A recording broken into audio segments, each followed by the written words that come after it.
राजाओं के समय व्यापार कैसे होता था, नोटों की शुरुआत कहाँ से हुई, कैसे दुनिया का 70% सोना अमेरिका के पास चला गया। इन सारे सवालों का जवाब जानते हैं इस वीडियो में। पहले के लोग सामान खरीदने के लिए एक्सचेंज या बार्टर सिस्टम का प्रयोग करते थे, जिसमें किसी व्यक्ति को सामान खरीदने के लिए कुछ देना पड़ता था, जैसे 1 केजी आटा के बदले 1 केजी चावल। यह सिस्टम ज़्यादा नहीं चल सका क्योंकि इसमें किसी को नुकसान तो किसी को फ़ायदा होता था। इसके बाद आया गोल्ड सिस्टम, जिसमें लोग अपने अनाज को सोने के सिक्के में खरीद लेते थे और उस सिक्कों से अपनी ज़रूरतों के सामान पूरा करते थे। यह सिस्टम बहुत हद तक ठीक था और खूब चला। जब व्यापार का दायरा बढ़ा और लोग दूर दूर तक व्यापार करना शुरू किए, जन्म हुआ डाकुओं का। लोगों का सामान लूट लिया करते थे।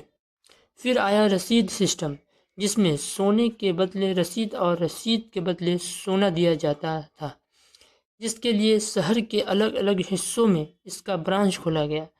जब किसी व्यक्ति को एक शहर से दूसरे शहर जाना पड़ता था तो वह अपने नज़दीकी ब्रांच पर सोने के सिक्के को जमा कर उसका रसीद ले लेता था और दूसरे शहर में जाकर उस ब्रांच से सोने के सिक्के वापस लेता था और फिर सामान खरीदता था।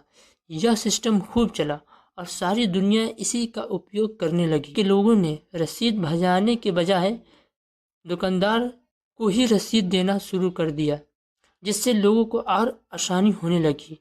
ऐसा कई सालों तक चला और जिसमें रसीद का साइज छोटा कर दिया गया और देखते ही देखते यह रसीद पैसे के रूप ले लिया और हर देश का अपना अपना पैसा होने लगा। प्रथम विश्व युद्ध के दौरान यूरोप का व्यापार ठप हो गया क्योंकि यूरोप वाले युद्ध लड़ रहे थे।